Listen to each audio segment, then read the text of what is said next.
welcome everyone.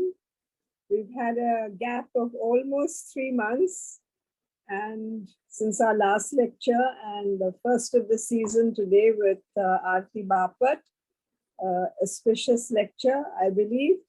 I'm sure it's going to be one and we will be enjoying as many on Zoom and we hope a few actually in the museum shortly.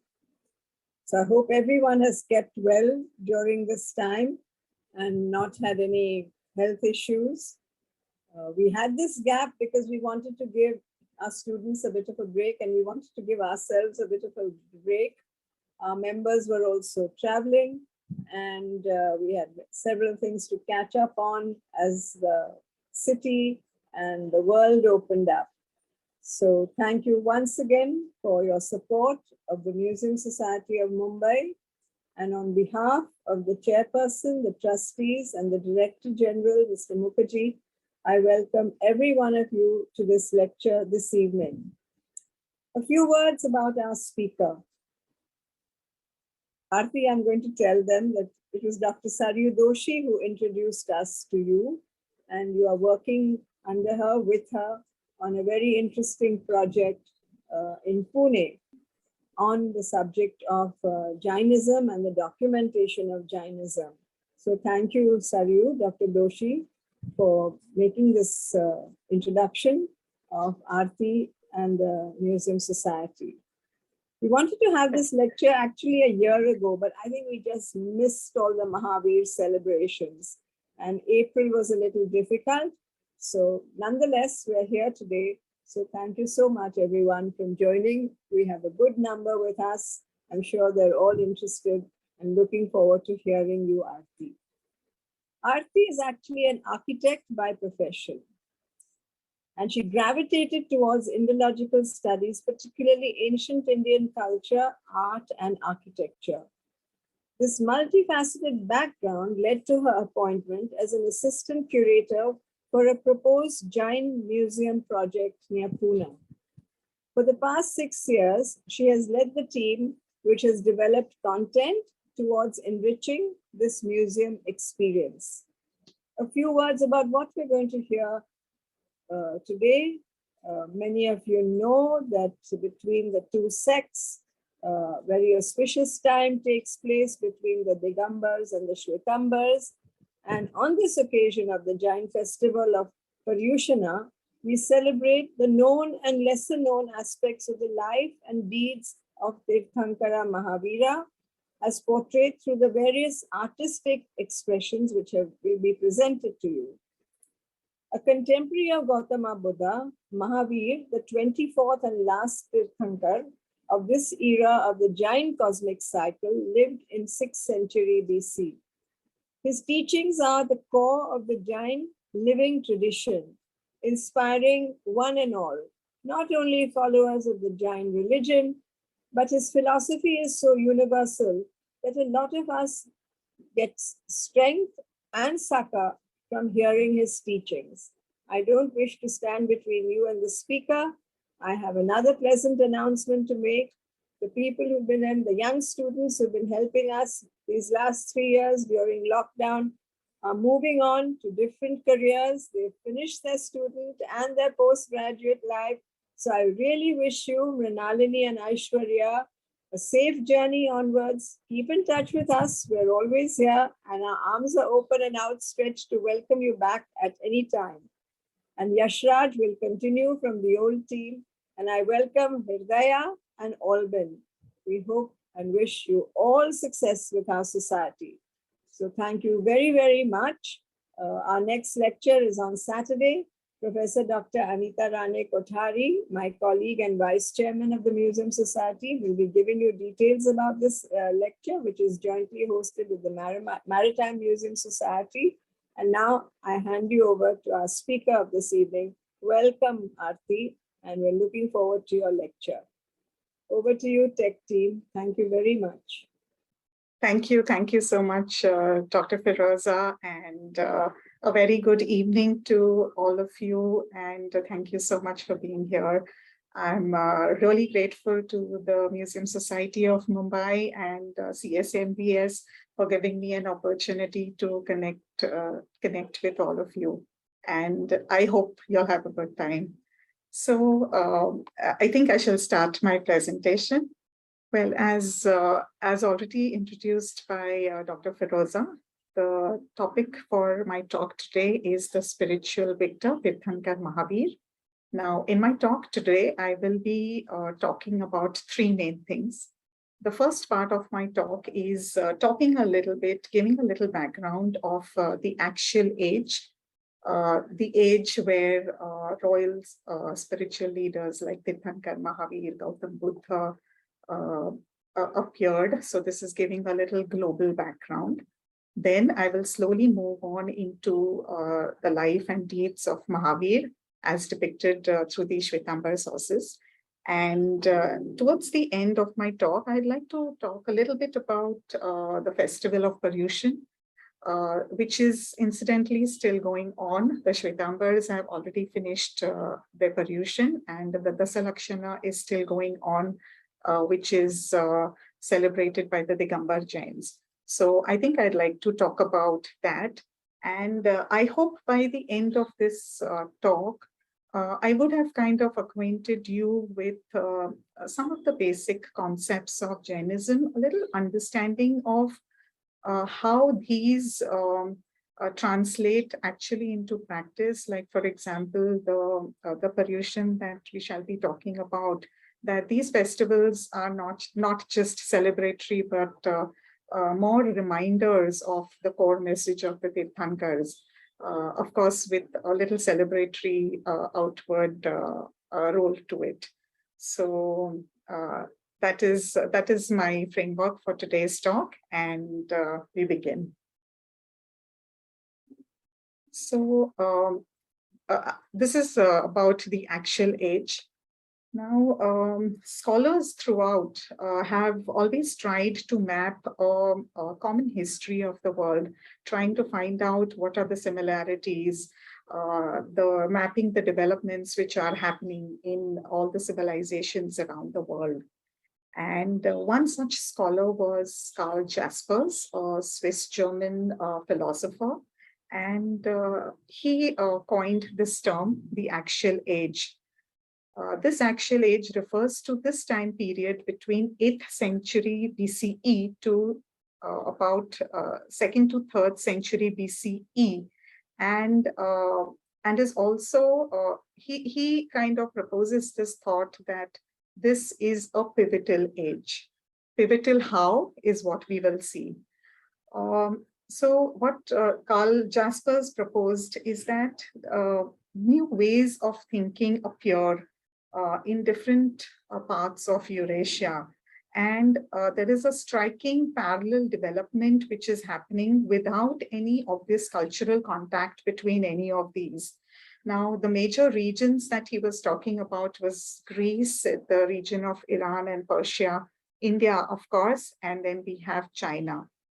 Now, what he did is he identified certain key certain key thinkers from all these philosophies who had a profound influence on future philosophies and religions. So from China, we have Confucius, Lao Tse. From India, we have Parshvanath, Mahavir, Upanishads, the Buddha. From Persia, we have Elijah, we have Isaiah, and from Greece, we have Socrates, Plato, Aristotle, and of course, there is an exhaustive list which goes on. Now, why was this an important age? So according to Jaspers, this age kind of laid the spiritual foundations of humanity, which were laid simultaneously but independently in these regions. And these are the foundations on which humanity still subsists today. Now, the similarities were more related to what was the similarity? It was a quest for human meaning, a deeper meaning on who humans were really. He also observed that there was a certain pattern of there was a common political background, political and social background that was happening at all these places where things were broken down into smaller kingdoms. So there were similar political circumstances. And these were scholars, scholar thinkers who kind of traveled from place to place within their region in exchange of new ideas.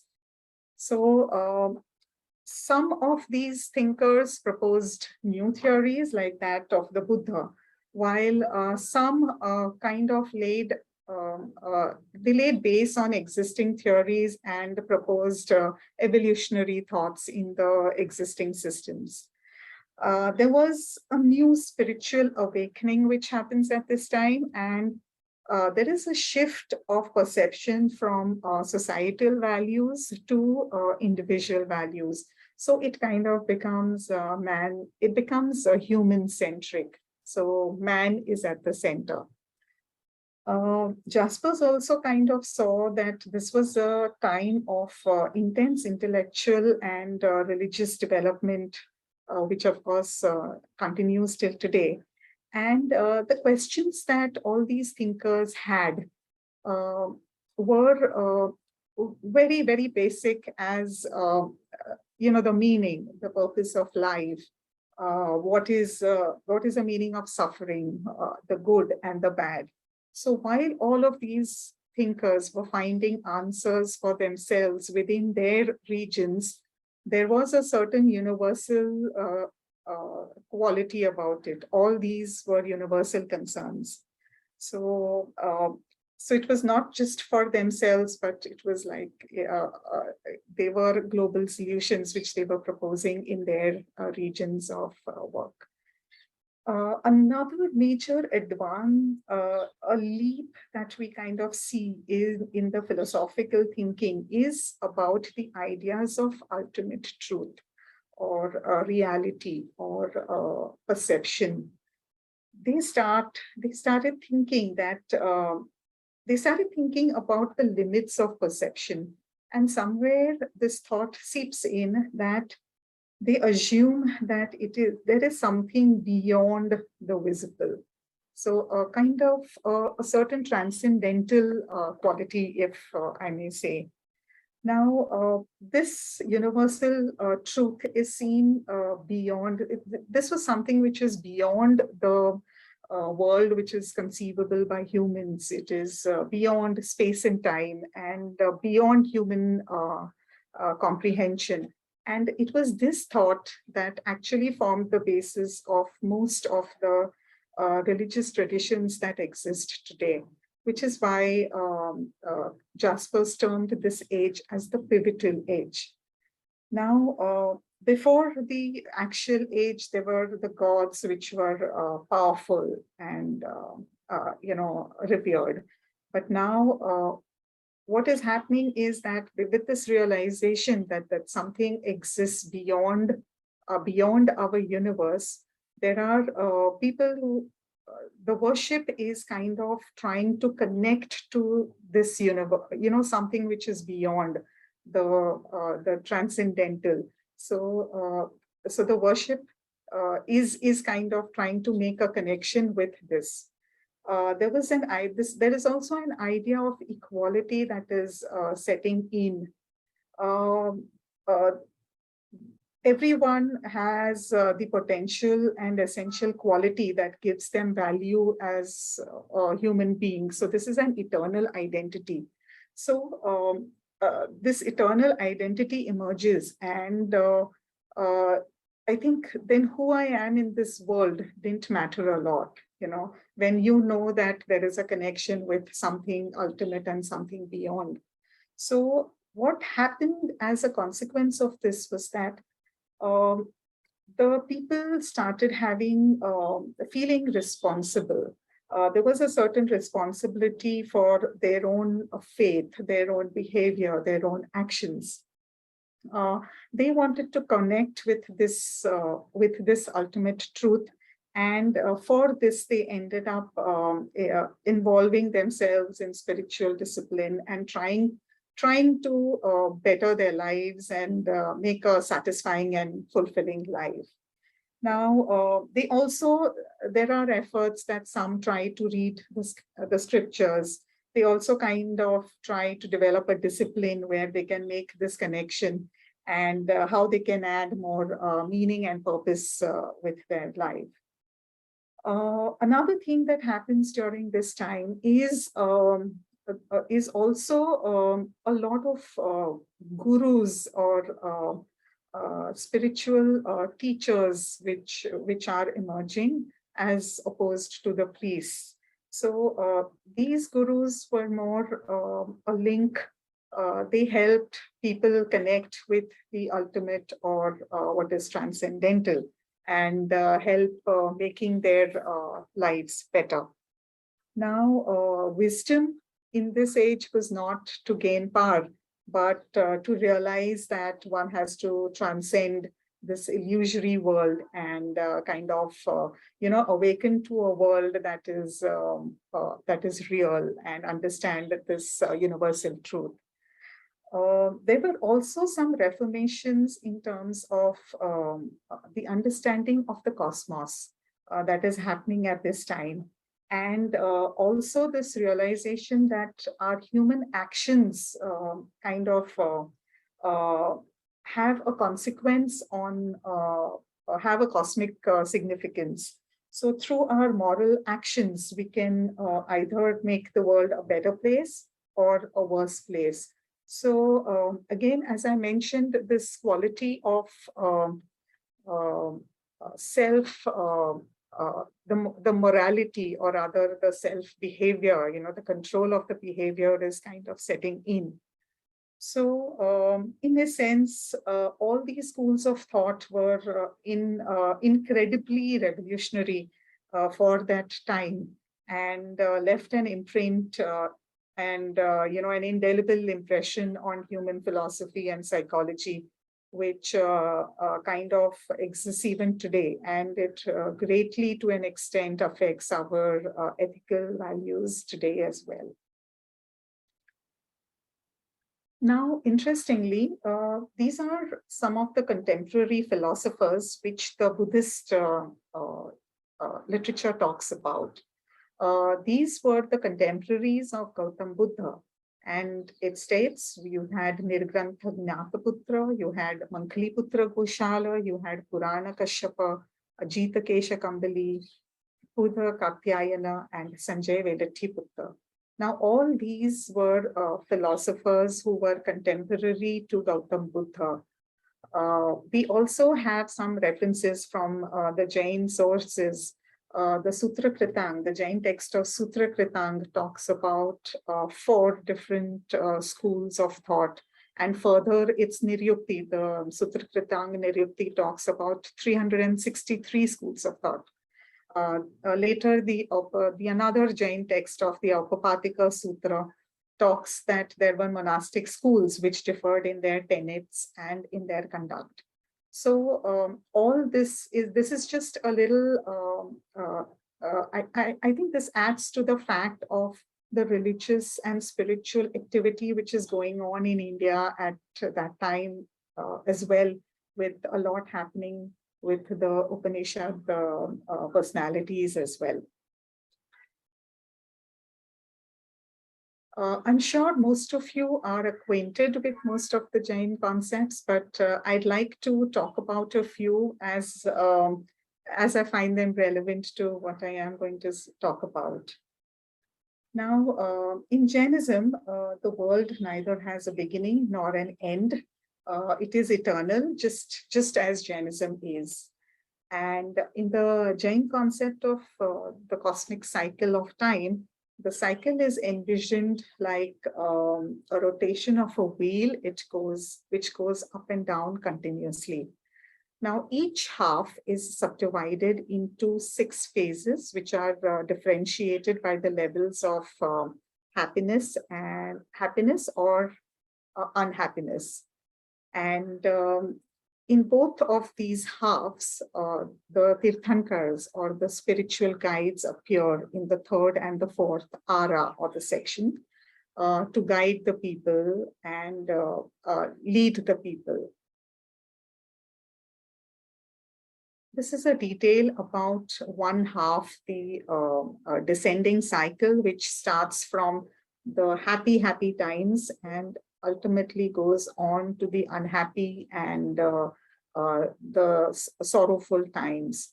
Now, the first one is represented by utmost happiness, where there is abundance and there is prosperity, there is peaceful existence. And as time progresses, the conditions are worsening. In the third ara, there are kulakaras who kind of come into as chieftains to maintain law and order. And they give way to the Tirthankars. And the first Tirthankar, Rishabdev, appears in the third ara. Now, and the remaining 23 Tirthankars appeared in the fourth ara to kind of guide the people. We are, of course, in the fifth ara currently. Now, Tirthankara Mahavira appears in the fourth ara, and the Kalpa Sutra actually kind of gives us an account that ever since Mahavira was born, only 75 years and 8.5 months remain for the fourth ara to get over. So Mahavir is said to have lived for about 72 years. So 3 years and 8.5 months after that, the ara kind of changes into the fifth times, where the conditions are worsening. Now, well, we are talking about our spiritual victor, Tirthankara Mahavira. So, who is a Tirthankar? Who is he and what role does he really play? So, a Tirthankar is a spiritual guide.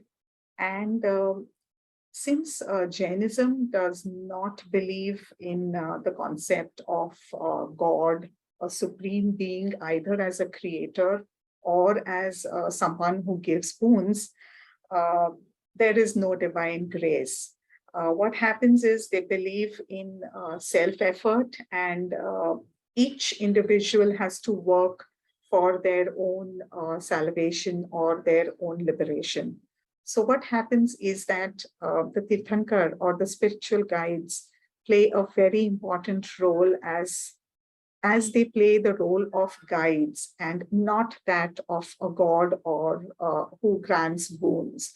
So their attainments are kind of venerated, and they are the ones who are kind of guiding the people. Now, the Tirthankar or the Jina actually signifies a conqueror, one who has successfully overcome human attachments and desires, both mental and physical, and by subjugating the passions or kashayas of anger, pride, deceit, and greed. Each Tirthankar is a separate soul, and definitely he or she is not looked upon as a creator. Now, they further go on to establishing the fourfold order of the ascetics and the householders. And since they kind of form this ford to show suffering humankind the way to liberation, they are referred to as the ford makers. And of course, in art and paintings, each Tirthankar has their own specific cognizance. They have a pair of guardian deities. They have specific skin colors, birthplace, and so on. Well, continuing with the Tirthankara, Tirthankaras are in Jain art. Tirthankaras are depicted in this posture, which is called Kayotsarga. Kayotsarga is a contemplative posture where in which one remains motionless for a long period of time in meditation, unaware of what is going on. So Kayotsarga is generally referred to as both the standing and the seating posture, though generally the standing posture is more commonly referred to as Kayotsarga. So in this posture, one stands erect with both the legs on the floor, firmly on the floor. The arms are hanging loose at the sides. The palms are facing inwards. The fingers are pointing downwards. And the Tirthankars are mostly depicted in these postures. There are a few exceptions, and I'm going to talk about it soon. This practice of Kayotsarga is also practiced even today. It is a practice which is recommended, which is prescribed. Actually, it is prescribed for the ascetics, while for the householders, it is recommended as one of the daily activities that one should do. We have the first Tirthankar of this half-time cycle, who is Rishabdev, who is recognized to be the founder of civilization. And he introduces the aspects of Asi, which is tools, machine, writing, Krishi, agriculture, Vidya, sciences, Vanijya, commerce, and Shilpa, arts. And he ushers in a structural way of living. He also sets up, among other things, the institution of family and marriage, and also has his importance given to education, where his daughters Brahmi and Sundari are both encouraged to take forward the legacy of teaching maths and Brahmi languages to others. Here, what we see is the first Tirthankar, Rishabdev, the first Tirthankar of this half-time cycle, and the 24th Tirthankar, Mahavir, both in one stele. And this is presently at the British Museum. A little bit about the 23rd Tirthankar, Parshvanath. Now, Parshvanath is said to have, according to the Jain tradition, lived about 250 years before Mahavir, which kind of places him to around 850 BCE. And he introduces the Jainism, which is practiced today, is pretty much what Parshvanath had kind of laid forward so many years ago. And of course, we have later Mahavir who comes in and makes some changes. But I think the base is pretty much what Parshvanath proposes way back in the 9th century BCE. Parshvanath advocated the Chaturyam Dharma, under which he proposed abstinence from violence or himsa, from untruth, stealing, and possession. And thus he prescribed himsa, satya, asteya, and aparigraha. He also divided his sangha into four categories of the Shramans, who are the male ascetics, the Shramanis, who are the female ascetics, the Shravaks, who are the male householders, and the Shravikas, who are the female householders. He also emphasized on the necessity of strict asceticism in order to attain salvation. Parshvanath's followers were allowed to put on clothes. And the followers of Parshvanath were also known as Nirgranthas or Niganthas, which means one who is without bounds. Now we come to our 24th Tirthankar, Mahavir. What Mahavir, of course, we had Parshva's tenets, which consisted of four, the Chaturyama Dharma. So what Mahavir does is he splits the last aparigraha into two, and thus it becomes the Panchavrata Dharma, which consists of ahimsa, satya, asteya, that is non-stealing, aparigraha, which is non-attachment, and brahmacharya, which is celibacy for the ascetics, and chastity or staying loyal to one's spouse for the householders. Now, the main difference between Mahavir, between Parshvanath and Mahavir was that the followers of Parshvanath were clad, while the followers of Mahavir uh, uh, were unclad and did not wear any clothing. So the Jain tradition mentions that later the followers of Parshvanath ultimately kind of accept the Panchavrata vows of Mahavir and kind of get absorbed into the followings of Mahavir. For my talk today, these are the sources that I have referred to. These are the Shwetambar sources that I have referred to. The first being Kalpasutra, which was composed by Shrutakevili Bhadrabahu. It basically has three portions. The Jina Charita, which gives an detailed account, an account of some of the Tirthankars like Mahavir, Parshvanath, Neminath, Rishabdev. The next is the Sthaviravali, where there is a chronological listing of all the ascetics or the acharyas after Mahavir, starting from his Ganadhars, the direct disciples, till 5th century CE, which when the Agamas, the Shwetambar Agamas were ultimately redacted and the whole set of Shwetambar Agamas were finalized. So this section consists of this listing of all these right from the Nirvana of Mahavir till 5th century CE. The third portion and the most important as well of this text is the Sadhu Samachari. It details out the rules for the or the code of conduct for the ascetics during the Chaturmas or the rainy season. The second, this is a folio of the Kalpasutra, and we'll be seeing many more. The second source that I am referred to is Trishashti, Shalaka Purusha Charitra. Trishashti, 60, Shalaka Purusha. These are the revered people, revered personalities in Jainism, and Charitra, giving a biographical account. And this was, of course, composed by Acharya Hemachandra in 12th century CE.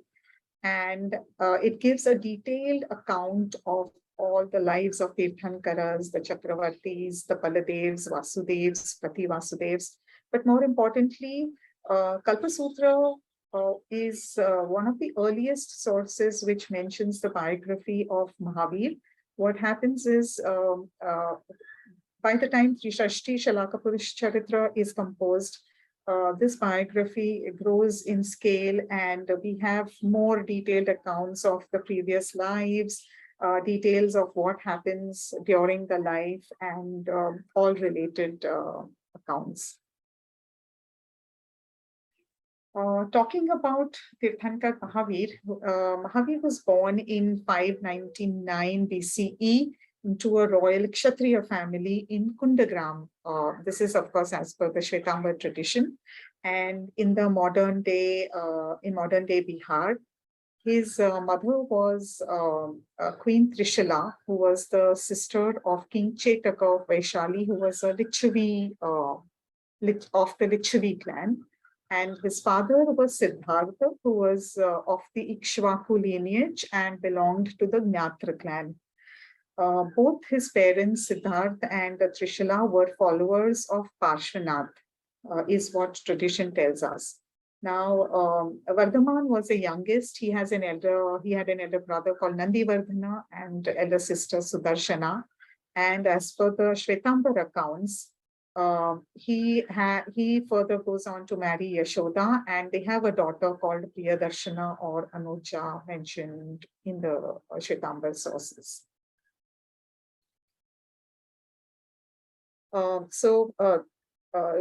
This is the Kalpasutra, and I shall be doing my narration based on the illustrations which appear in the Kalpasutra. The Kalpasutra starts with an invocation to, this is the Namokara mantra, which kind of venerates the 5 venerables in Jainism. which are the Siddhas. The Siddhas are those pure souls who have liberated from this world and they exist in the Siddhashila in pure form. The second are the Arihantas or the Tirthankaras who kind of show way to, they become Tirthankaras, they are the ford makers and show way to people, to achieve salvation. The third category are the acharyas or the leaders of the groups. All these, of course, are ascetics, all these 5 groups. The fourth group are the upadhyayas, the ascetics who are in charge of teaching the scriptures to the novices. And the fifth group is the sadhus, who are the new entrants into the group. So the Kalpa Sutra starts with with the Namokara mantra, venerating all these 5. Now, this chart is prepared as per the Kalpa Sutra, which kind of gives a little account of the 5 key events which are happening in Mahavir's life. He kind of accepted renunciation at the age of 30. At the age of 42, he attains Keval Jnana and goes on to become a Tirthankara. And for the next 30 years, he preaches to the people and shares his message with the people. All his key events, if you notice, are happening in modern day Bihar. Now, the Pancha Kalyanaka marks the 5 key events in the life of a Tirthankara, and they are considered very auspicious, and since they are 5, they're termed, of course, as the Pancha Kalyanakas.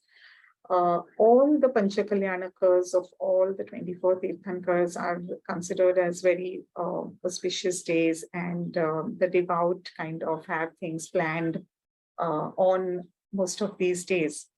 First being conception, which is the Chavana Kalyanaka, birth, the Janma Kalyanaka, the initiation into monastic life, the Diksha Kalyanaka, enlightenment, Keval Jnana, and liberation, which is the Moksha Kalyanaka. So my narration today is considering these 5 Pancha Kalyanakas as major pegs in life of Tirthankara Mahavir, and the episodes and the events that kind of happen in between these Kalyanakas. We start with the first, which is the Chavana Kalyanaka. Now, the Trishashti Shalaka Purush Charita gives us an account of the previous 26 births of Mahavir, in which the soul of Mahavir took a form in various, through the various births, took various forms, and this was the 27th birth. Interestingly, in one of his previous births, he also took birth as Marichi, who was a grandson of the first Tirthankara Rishabdev and son of Bharat Chakravarti. Here we see in this illustration Mahavir, who is descending on the earth from the Pushpottar region of heaven. Mahavir's soul enters into the womb of Devananda, who is the wife of a Brahman, who is a wife of a Brahman called Rishabhadatta in the Brahman Kundagram region of Bihar. And when the embryo enters the womb, the Tirthankar has Mati, which is a sensual knowledge, Shruta, that is scriptural knowledge, and Avadhi Jnana, which is knowledge of clairvoyance of material form. And as the embryo enters the womb of Devananda, Devananda sees the 14 dreams as per the Shvetambar tradition. And all these are very auspicious dreams and which are significant, indicating royal power, victory, and good luck, and indicating that that the baby will be a spiritual ruler. To the right, we see the dreams. Now, as Mahavir's embryo enters Devananda's womb, Indra realizes that Indra, who is the thousand-eyed king or king of the celestials, pays obeisance to the Tirthankar who has just descended on earth. But he also realizes that the Tirthankar have all Tirthankars have to be born out of royal Kshatriya families.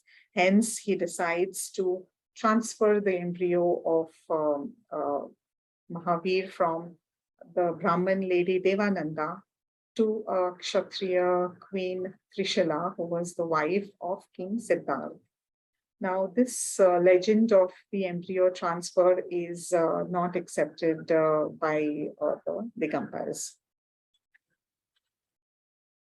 So, to carry forward this task, Indra summons Harinegamesi or Harinegamesh, who is entrusted to do this transfer. Harinegameshi is the commander of Indra's celestial army.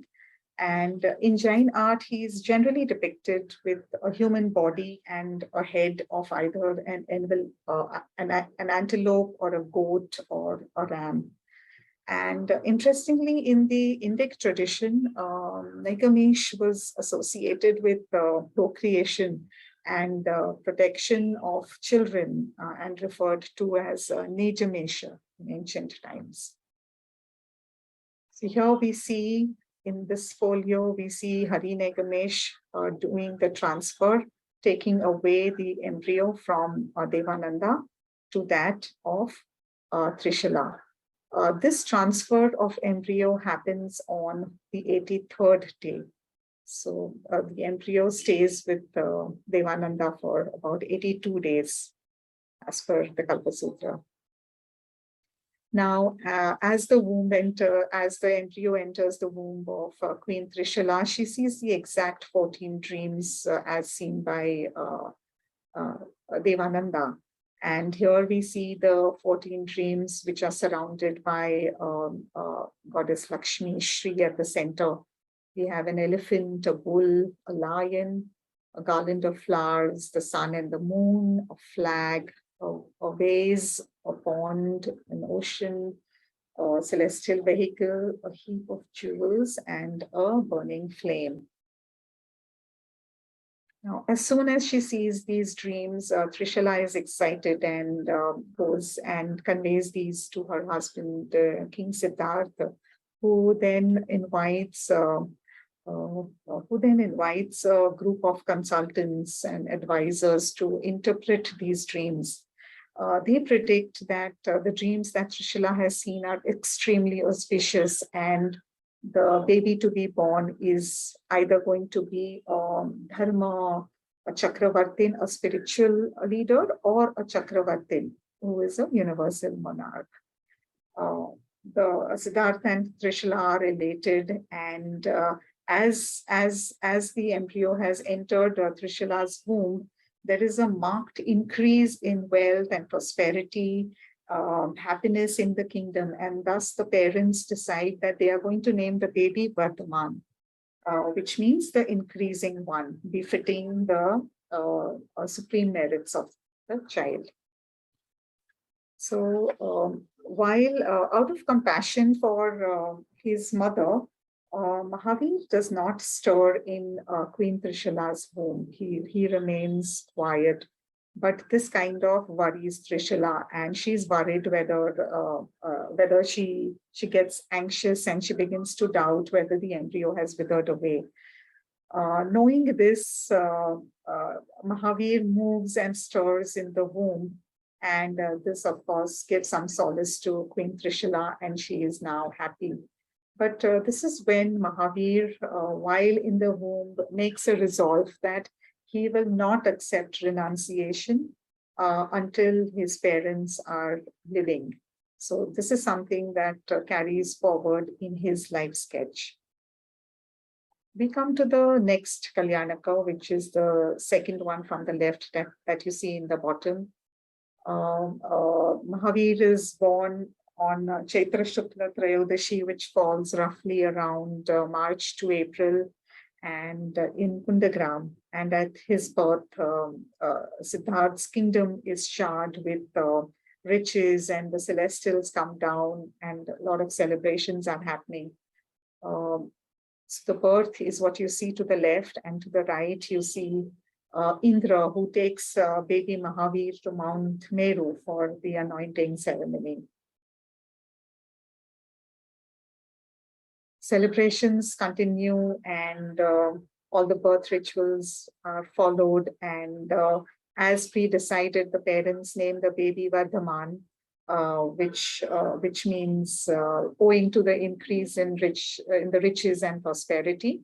In the Kalpa Sutra, he is also referred to as Shramana, as he endures long austerities, which we will be seeing soon, and also as Mahavir, as he was a courageous conqueror, a victor, who kind of overpowers all, who attains this state of equanimity, and thus he is also referred to as Mahavir. These are some of the one of the childhood episodes where one of the gods comes down to test baby Mahavir.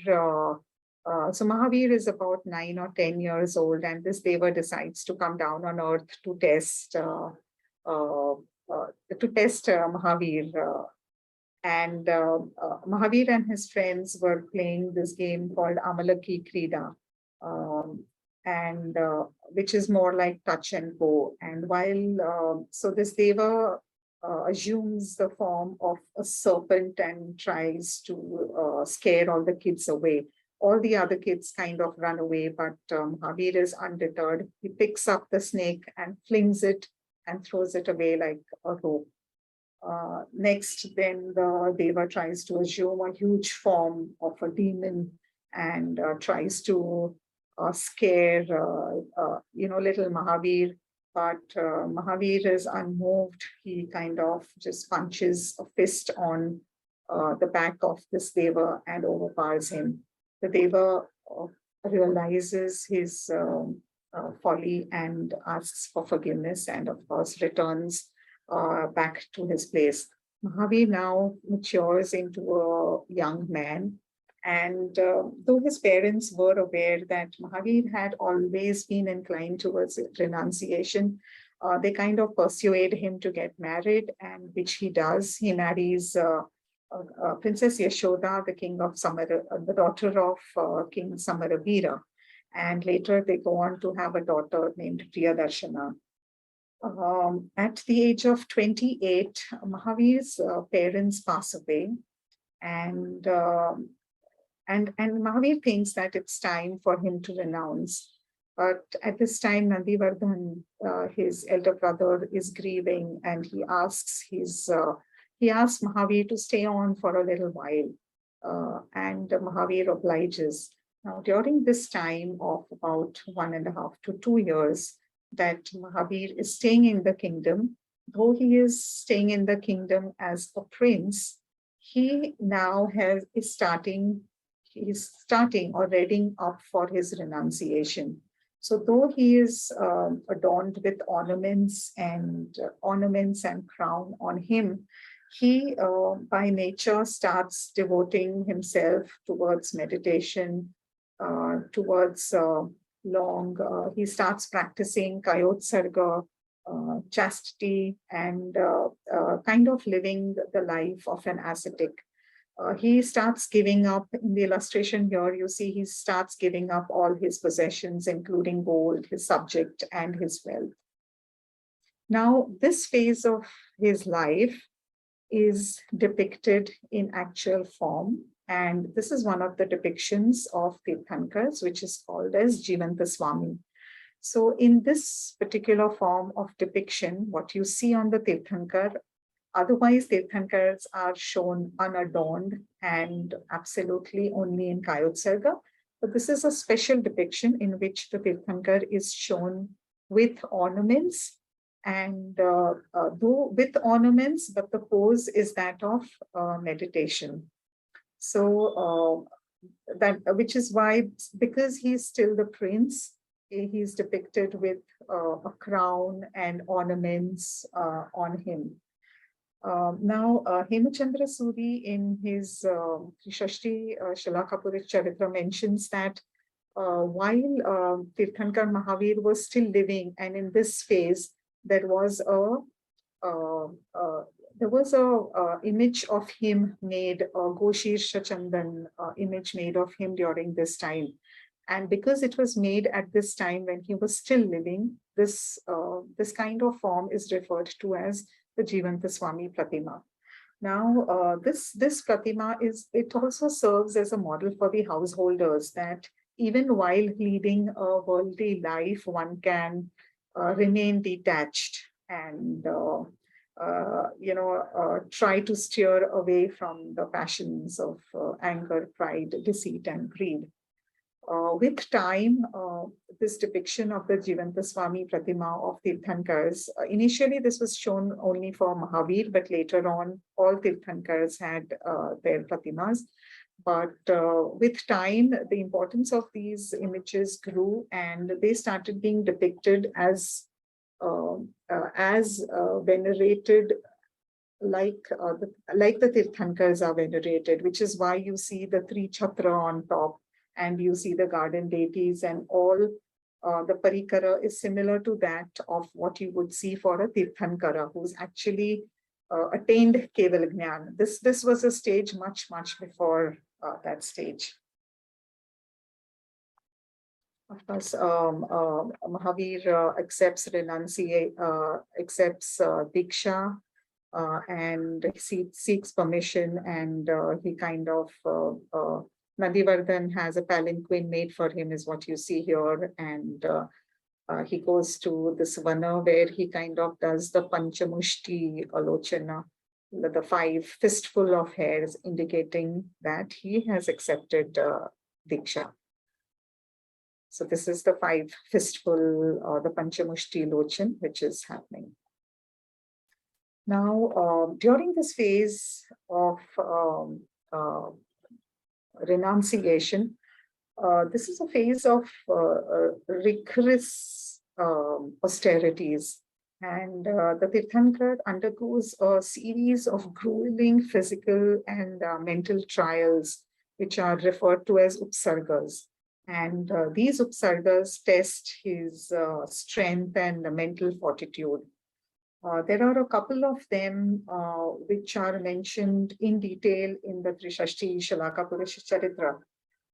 Some of them, like for example, there is a story of a Brahmin named Soma, who now while Tirthankar had accepted renunciation, Indra places a cloth on him, which was on him while he was doing these austerities.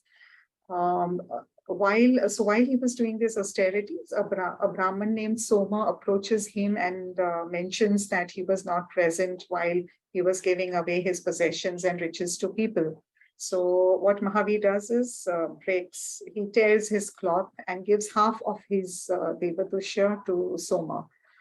Soma and his tailor later realize that this is a very special cloth, and the tailor advises him to get the second half of the cloth as well. So we find in the accounts that Soma is following Tirthankar Mahavir, and once incidentally when Mahavir's half garments get stuck in the bushes, Soma kind of takes it away. Now that is the moment where Mahavir decides that he will carry on unclad, and he decides to accept arms in his palms. There is also a story of Chandakoshik, a very poisonous snake, who kind of bites Mahavir several times, but Mahavir is undeterred, unmoved. And instead of blood oozing out, everyone is surprised to see uh, uh, uh, there's something like milk which is oozing out. There are other austerities which are mentioned. There is one attack which was done by one of the devs called Sangam Dev. Again, he comes down to test the mental resolve and austerities of Mahavir. And what he does is he kind of throws a sandstorm on Mahavir, but Mahavir is unmoved in meditation. Now, I would like to read a small account from the English translation of the Trishashti Shalaka Purishcharita, which is done by Helen Johnson. Now, this is in chapter 4 and between the verses 184 to 281. Now, this says that after Sangam Dev threw the sandstorm over Mahavir, then he took away the sand and produced ants with hard beaks that tortured the Lord's body. They penetrated his limbs one by one and went elsewhere at will, perforating with their sharp beaks like needles in cloth. When these proved to be in vain, like the wishes of an unlucky man, he produced stinging insects. So this is the kind of description which occurs, and where the austerities, the pain that Mahavir is bearing is something which is unimaginable. The same god Sangam goes on to kind of have cockroach attacks, and there are scorpions, later on huge elephants. And these depictions in front of you kind of show those. And the one to the right is the one where a certain cowherd thinks that the meditating Tirthankara Mahavir will take care of his bulls. And he goes away to the forest, and on his return, his bulls are gone. So he kind of gets enraged, and he kind of questions the meditating Mahavir. Don't you can't you hear? I'm telling you something. And in this rage, what he does is he puts twigs in his ears, and so much so that they join and form a blade inside the ear. He cuts off the edges so to ensure that they cannot be removed. Now, this is the intensity of the upsargas, or the physical and mental trials that Tirthankara Mahavir is facing during this time. Now, talking about these austerities that Tirthankara Mahavir, I think we're going to come to that in a minute, but he kind of faces extreme heat and cold conditions without any clothing on him. He endures calamities. With equanimity, he also visits all different kinds of places, places like deserted homes, assembly halls, workshops, outskirts, cremation grounds. Mindfully, he is engrossed in meditation with very little sleep. He even makes it a point to visit places which are difficult to travel. Also, while he is traveling, he's very careful that he does not harm or injure beings. So he's very mindful about that. He never accepted food which was specially prepared for him, and he never desired rich foods which kind of would hamper his meditation process. During his trials, he also kind of fasts for both short and long durations for as much as 4 months. Which relates to the account story of Chandana, who later goes on to become his first ascetic disciple. He also, of course, lives a celibate life throughout these austerities. And then we come to the omniscience. And at the age of 42, he attains omniscience, and the gods prepare Samavasaran for him, the Samavasaran is a celestial assembly which is created, so in which the Tirthankar addresses all beings of the world and shares his knowledge with all beings of the world. So this is a special assembly which is made by the celestials. Then we have the Moksha Kalyanaka. At the age of 72, he practiced dhyan and he ultimately attains moksha in Pava, at Pava in Bihar. Now his soul rises to the Siddha Shila, where it stays in pure form, pure soul state forever. The traditional date, the date is kind of accepted as 527 BCE, and this also marks the beginning of the Veer Nirvan era. Now there are only 3 years and 8.5 months which remained. And since the spiritual light has gone, there are 18 kings who come and light lamps to commemorate this event. And today, even today, this event is celebrated as what we know as Diwali. So the Jains celebrate the moksha of Mahavir on Diwali day by lighting lamps. The very next day, his disciple Gautam attains Keval Jnana. So this is also one of the days which is celebrated during Diwali by the Jains. Now, Mahavir had 11 disciples, 9 of whom pass away while he was living. Gautam Ganadhar and Sudharma are the 2 who go on. Ultimately, Gautam Ganadhara passes away, and then Sudharma carries on, and then the line of ascetics after Acharyas and ascetics after him. Interestingly, all these 11 that you see are all Brahmins, and it just kind of leads one to think that Mahavir's thoughts and his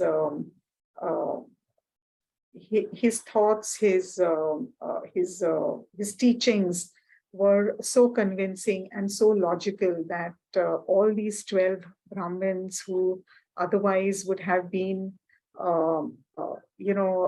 hungry or seeking logical explanations become his disciples, become his direct disciples.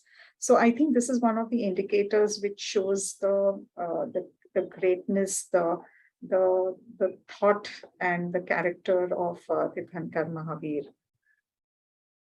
Now, his Sangha consisted of 1400 male ascetics. After he 36,000 female ascetics, 1,59,000 male householders, and 3,18,000 female householders.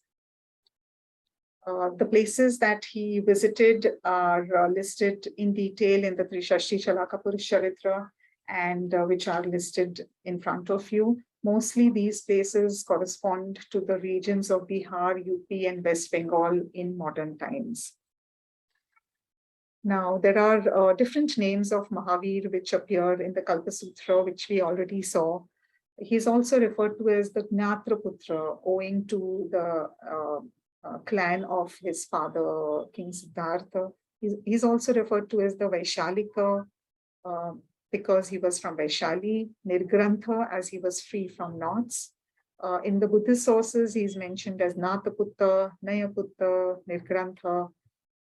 In the Veer Stava, which is one of the parts of the Shvetambar Murti Pujak Agamas, he is revered as the Arihanta, one who is worthy of praise, the Arahanta, the Jina, a victorious spiritual conqueror, Veer, hero, Param Karuniya, extremely compassionate, Savarnu, one who knows all, omniscient, Paraga, one who has reached the other side, who has crossed the ocean of transmigration, the Trikala Vidu, or knower of the 3 times, Viraya, detached, Kevali, or the omniscient, Tithayara, the maker of the ford, and Siri Vardhamana, or increaser of prosperity. Now, he is depicted in Jain art with his cognizance as the lion and the Yaksha and Yakshi as Matanga and Siddhaika as per the Shwetambar tradition. Now, the Yaksha and Yakshi are the guardian deities who appear as soon as he attains Keval Gyan, and they appear when his Samavasaran is built. Now, their duty is, they are the guardian deities of him as well as his teachings, and thus they also become the Shasana Devata. Now, the Jain text of Aupapatika Sutra lists the Mahapurusha Lakshana, which are kind of traits, physical traits or marks of how the best human beings should be, so this text gives a list of about 1008 marks. Some of them are as follows. The depiction of Mahavir should be blemish-free and bright complexion, lustrous appearance. The body should be free from all defects. The top of his head was strong, and his head and high like the peak of a hill or a mountain.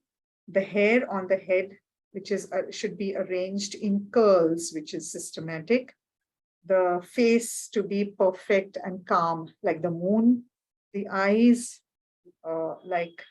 resembled the blooming lotus. The chin should be like that of a tiger. The shoulder should be broad, like that of an elephant or a bull or a lion.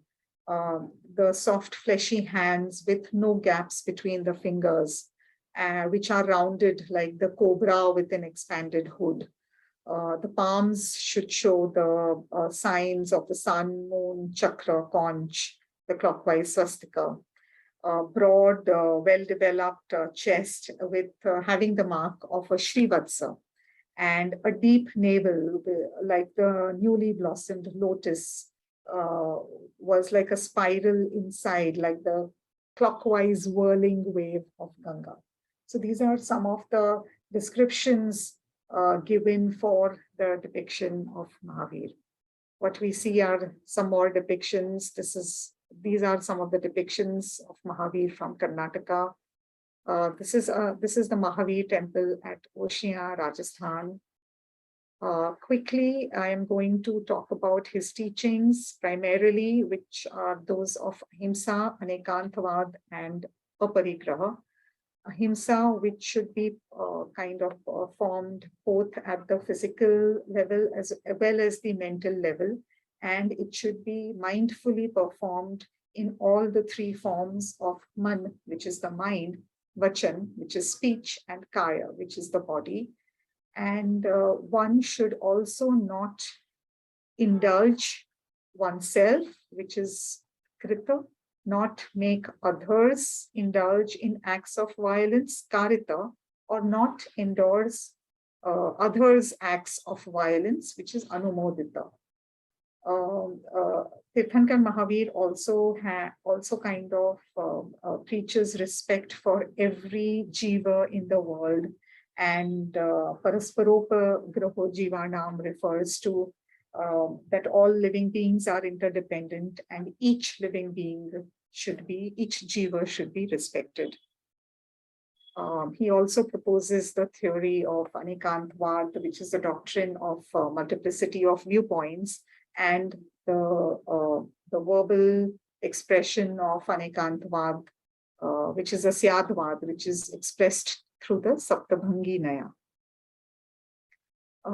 There are also the 14 gunasthans, which are the levels of spiritual purification. And within these, there are the Anubratas, which are the rules recommended for the householders, and the Mahavratas, which are the rules which are laid down for the ascetics. And one could tread on these 14 steps by following the Ratnatraya, which is Samyak Darshan, Jnana, Charitra, which is rational belief, rational knowledge, and rational conduct together. Mahavir also insists on that one should be very mindful of their actions. So the karma becomes very important, and one becomes a karma not by his birth, but he becomes a Brahman, a Kshatriya, a Vaishya, or a Shudra by his karma and not his birth. He also advocates that all beings are equal and all of them have a potential to attain liberation. Now, briefly, I would like to talk about the importance of pollution and its significance in modern day times. Now, the word pollution is mentioned in the Jain Shvetambar Agams as far as 2000 years ago. If you notice that these 4 months of the rainy season have a lot of festivals, Indian festivals in them. There is Ganpati, there is Diwali, there is Raksha Bandhan, there is Guru Purnima, there is Navratra, Dashera. Similarly, a very important Jain festival of Paryushan kind of occurs at this time. Now, this word pollution occurs in the Shvetambar text about 2000 years ago. Now, this word, the Kalpa Sutra that we just saw, is the eighth chapter of the Dashashruta Skanda, a text which has 10 chapters on the conduct of for the ascetics. So this is a part 8th chapter of the Dashashruta Skanda. Now, Paryushana is the Sanskrit of the Prakrit word Pajjosana, which refers to, many times it refers to the 4 months of the rainy season, the Varshavas, and also it refers to the conduct that the ascetics have to follow during this time. During this time, the Jain ascetics leave their itinerant lifestyle and they stay put at one place for the 4 months, and they are in close contact with the laity. And this word Pajjosana is also kind of is also interpreted as Pajjosavarna and also as Paryushamana, which is made up of 2 words, Pari-upshamana, completely, which kind of refers to completely pacifying or overcoming the passions of anger, pride, deceit, and greed. And during this time, the householders, ascetics are encouraged to kind of stay away and meditate, stay away from the kashayas or the passions, so-called. This word, the word Paryushan is also interpreted by many scholars as Parivasana, which means to stay close to the Atma.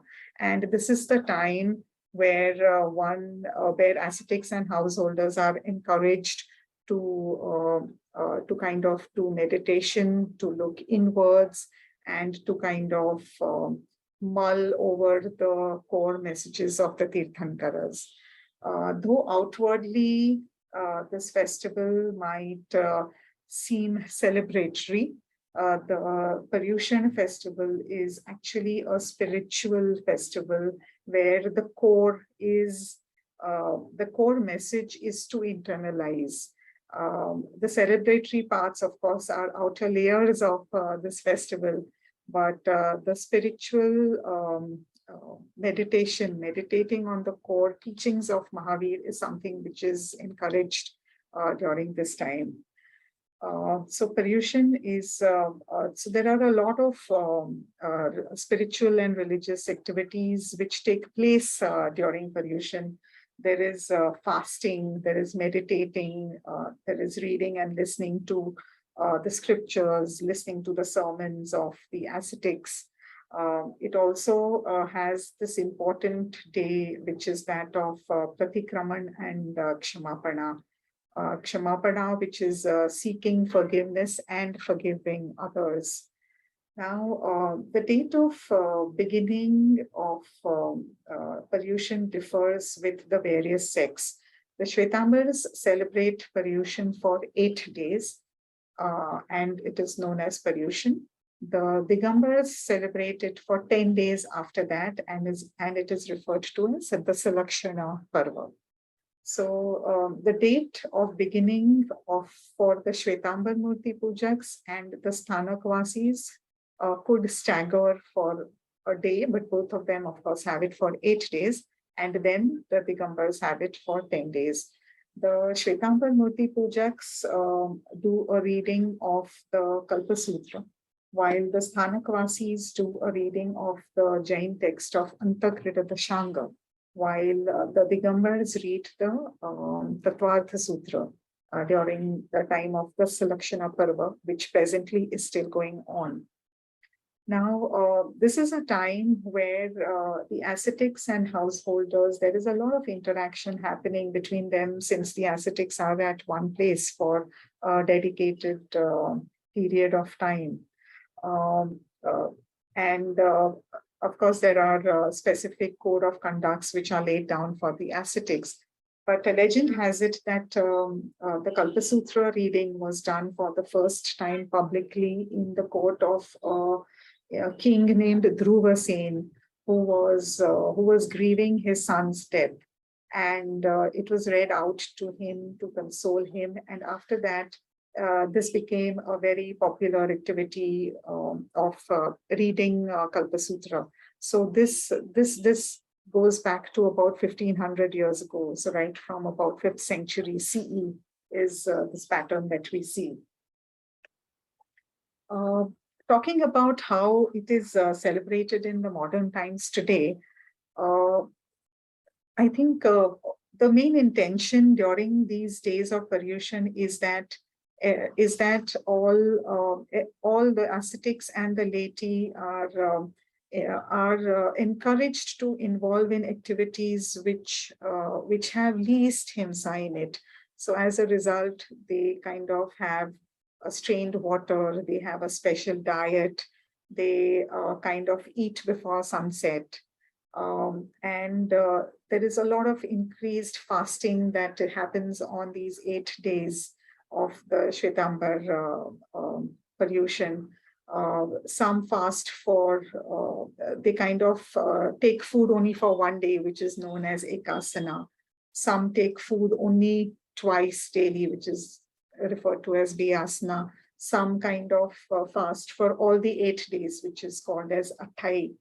And during this period, all the householders are encouraged to do a lot of dan, to do a lot of charity towards social work, towards human welfare, towards animal welfare, and social causes as well. The pious visit sthanaks, visit the temples, or the non-image worshippers, the sthanakvasis visit the sthanaks.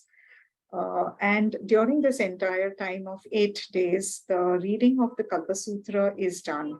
And in the bits where the biography of Tirthankar comes in, all his Panchakalyanas are kind of enacted.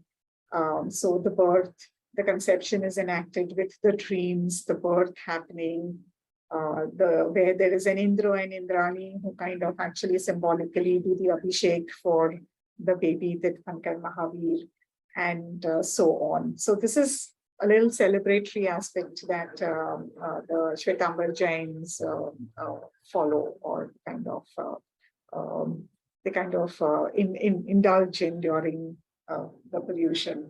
A reading of the Guruvavalli, which is a part of the Kalpa Sutra, also happens, where all the gurus or the ascetics of line in the line are revered. Now, the final day of Paryushan is known as the Samvatsari, where a special ritual of the Pratikraman Samaik, there is a special Samaik, which is a specific period of time in which meditation is done, and the Pratikraman. This is the Samvatsari Pratikraman, which is the annual Pratikraman, where one kind of contemplates on all the transgressions which one has where one has transgressed, and kind of make a resolve not to kind of tread on them. And this is the Pratikraman process which is followed on the Samvatsari Pratikraman day.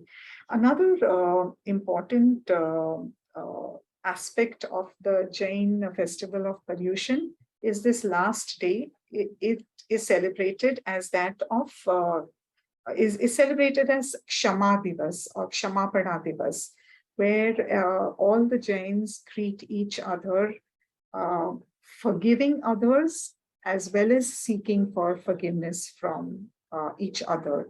So this is something which is very unique to the Jains. They wish each other by greeting Michhami Dukram or Khamat Khamana, while the Digambars wish each other Uttam Kshama at the end, after their end of the Dashalakshana Parva. Now the Acharyas act as the moral teachers and guides, and they obviously have an influence on the householders. So the householders get their attention for 4 months. And this kind of increases this helps them increase their resolve and absorb themselves in the practices which are recommended. And this kind of becomes a reminder, a ritual every year when they are in close contact with the ascetics. Now, because in the Shwetambar tradition, the pollution is read publicly, this led to a number of copies of Kalpasutra being commissioned, being copied, and done all over India. So we have a lot of styles of Kalpasutra, which we have ranging right from the 11th century to the 18th century. These are some examples. Some of the Kalpasutras have about 125 illustrations in them. This is a manuscript cover from Sirohi, dated 1900. Now, the Digambars, as I just mentioned, celebrate pollution as the Dashalakshana Parva. Now, during this, the 10 days, they focus on one virtue at a time on a particular day. So it starts with Kshama or forgiveness on the first day, Martha or humility on the second, Arjava, straightforwardness on the third, Shocha, which is contentment on the fourth, focus on Satya or truth on the fifth, Sanyam or restraint on the sixth, Tapa or austerities on the seventh, Tyaga or renunciation on the eighth, Akinchana or non-possessiveness. Incidentally, today is this 9th day where the virtue of Akinchan is being focused upon. And we have the 10th, which is the Brahmacharya or chastity or being loyal to a spouse for the householders. So these are all the virtues which are being focused upon. I find these very inspiring, and I hope it kind of inspires all of us to, to give all these a little thought. Now coming to the end of my talk, I want to kind of sum up with all that I have just narrated. Why is it that, what is it? Why is it? What is it that makes Tirthankara Mahavira a spiritual victor? What is it that makes him so distinguished? If you have noticed, during his time of renunciation and where he is practicing all these austerities, he does not have a guru who is guiding him.